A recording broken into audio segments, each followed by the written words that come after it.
فرض کریں ایک ابھرتی ہوئی وسیع و عریض سلطنت اچانک اپنے بانی کو کھو دے تو کیا ہوگا؟ اس ایکسپلینر میں ہم اسی طوفانی دور کا جائزہ لیں گے جب پیغمبر اسلام کی وفات کے بعد پہلی خلافت کی طرف منتقلی ہوئی، اور ہم دیکھیں گے کہ کس طرح حضرت ابو بکر رضی اللہ عنہ کی بے مثال قیادت نے ایک بکھرتی ہوئی قوم کو سنبھالا۔ یہ محض کوئی پرانی تاریخی کہانی نہیں ہے، بلکہ بحران کے وقت میں بہترین طرز حکمرانی اور ایک عام ساتھی سے سربراہ ریاست بننے کے سفر کی ایک زبردست مثال ہے۔ چلیں جلدی سے دیکھ لیتے ہیں کہ اس نشست میں ہم کن مراحل سے گزرنے والے ہیں۔ ہم پیغمبر اسلام کے آخری ایام اور اس کے بعد پیدا ہونے والے جذباتی بحران پر بات کریں گے، پھر جانشینی کے سیاسی پہلوؤں کو سمجھیں گے، اور آخر میں ان زبردست معاشی اور انتظامی اصلاحات پر غور کریں گے جنہوں نے اس ریاست کی بنیادیں مضبوط کیں۔ تو سب سے پہلے پیغمبر اسلام کے آخری ایام کی بات کرتے ہیں۔ اس زبردست تبدیلی کو سمجھنے کے لیے ضروری ہے کہ ہم اس وقت کے متحدہ عرب سلطنت کے پھیلاؤ اور اس کے پیمانے کو ذہن میں رکھیں۔ ذرا اس ٹائم لائن پر غور کریں۔ اس سے اندازہ ہوتا ہے کہ اسلامی سلطنت کتنی حیران کن تیزی سے پھیلی تھی۔ 10 ہجری میں حجۃ الوداع کے موقع پر 1 لاکھ سے زائد مسلمان اکٹھے تھے۔ یہ واقعی ایک بہت بڑا مجمع تھا۔ اس کے کچھ ہی عرصہ بعد غدیر خم کا مقام آیا، اور پھر رومیوں جیسی سپر پاور کے خلاف اسامہ بن زید کی فوج تیار کی جا رہی تھی۔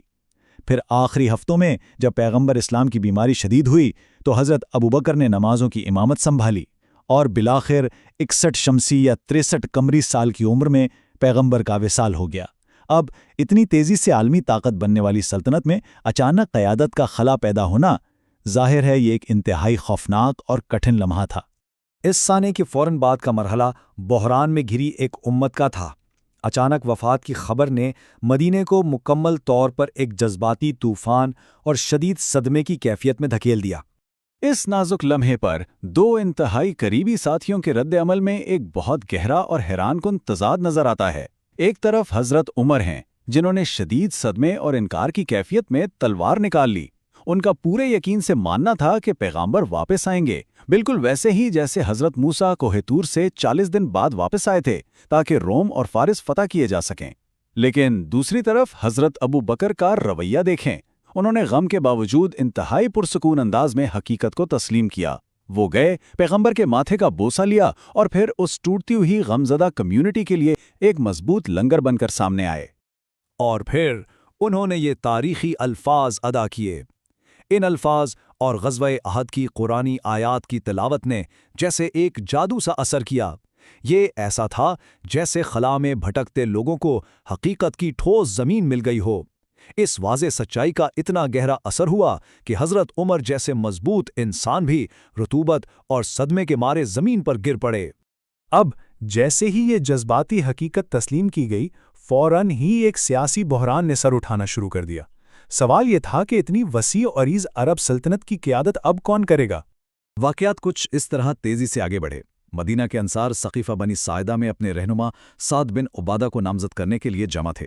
جب حضرت ابو بکر اور حضرت عمر کو یہ خبر ملی تو وہ فوراً وہاں پہنچ گئے۔ وہاں انہوں نے بڑی دانشمندی اور سفارتکاری سے یہ دلیل رکھی کہ موجودہ عرب قبائلی حالات میں صرف قریش قبیلہ ہی وہ واحد معزز گروہ ہے جو پورے عرب کو ایک رکھ سکتا ہے۔ مزے کی بات یہ ہے کہ حضرت ابو بکر نے خلافت کے لیے خود کو آگے نہیں کیا، بلکہ حضرت عمر یا ابو عبیدہ کا نام تجویز کیا۔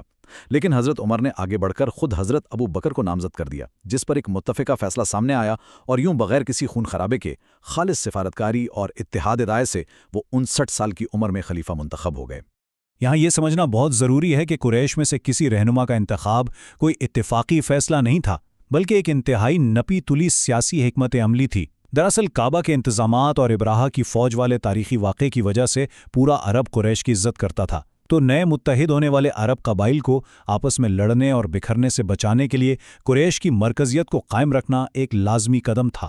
جانشینی کے اس پورے عمل کو آج کے دور میں مختلف زاویوں سے دیکھا جاتا ہے، اور ہمارا مقصد ان تمام زاویوں کو مکمل غیر جانبداری کے ساتھ ایک طالب علم کی طرح سمجھنا ہے۔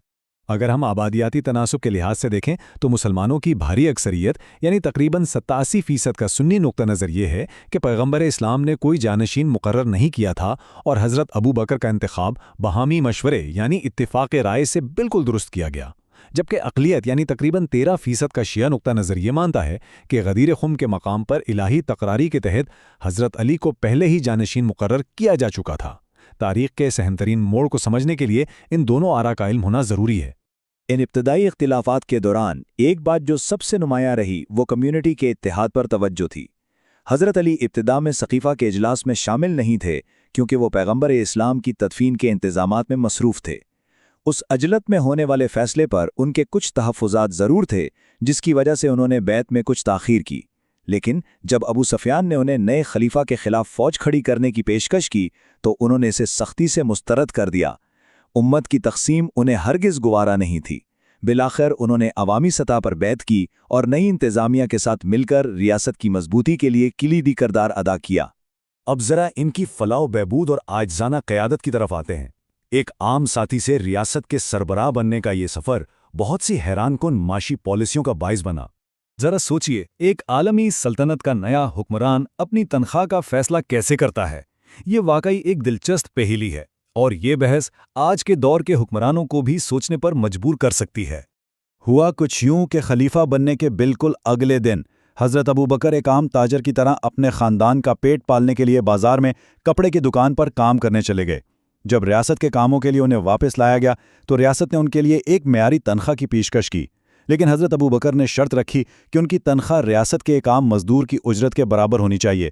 صحابہ نے فوراً تشویش کا اظہار کیا کہ بھئی ایک مزدور کی اجرت تو خلیفے کے فرائض اور خاندان کے لیے بہت کم ہے، مگر انہوں نے اپنے لیے زیادہ رقم لینے سے صاف انکار کر دیا۔ اب اس مسئلے کا کیا حل نکلتا؟ چونکہ خلیفے کی تنخواہ مزدور کی اجرت کے برابر رکھنی تھی تو ریاست نے تمام مزدوروں کی کم از کم اجرت ہی بڑھا دی۔ دیکھیے کیسے ان کی ذاتی سادگی نے غیر ارادی طور پر غریب ترین شہریوں کا معیار زندگی بدل کر رکھ دیا۔ لیکن یہ عاجزی اور سادگی اپنی جگہ، نئے خلیفہ کو ایسے سنگین خطرات کا بھی سامنا تھا جن کے لیے انتہائی درجے کے سیاسی عزم کی ضرورت تھی۔ اسلامی ریاست کی سالمیت کو برقرار رکھنے کے لیے انہوں نے بنیادی فرائض پر رتی برابر سمجھوتا نہیں کیا۔ شدید اندرونی عدم استحکام کے باوجود انہوں نے اسامہ کی فوج کو فوراً رومیوں کے خلاف روانہ کیا تاکہ پیغمبر کی آخری فوجی ہدایت پوری ہو سکے۔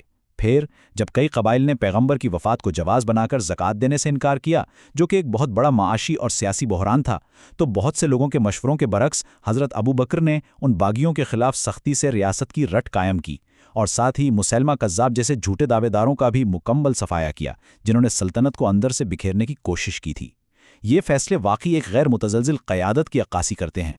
تو ان تمام واقعات کو سامنے رکھتے ہوئے ایک گہرا سوال پیدا ہوتا ہے، اگر ایک سلطنت کو بچانے کے لیے انتہائی درجے کی عاجزی اور بالکل غیر متزلزل عزم دونوں ہی درکار ہیں، تو آج کے جدید دور کے قیادت کے کون سے بحران اس طوفان میں لنگر جیسی حکمت عملی سے حل کیے جا سکتے ہیں؟ اس سوال کے ساتھ ہم اس معلوماتی نشست کو یہیں ختم کرتے ہیں۔ ابتدائی خلافت کا یہ دور واقعی ہمیں سکھاتا ہے کہ حقیقی استحکام وہیں آتا ہے جہاں ایک رہنما غریب ترین مزدور کا خیال رکھے، لیکن ریاست کو درپیش خطرات کے سامنے چٹان بن جائے۔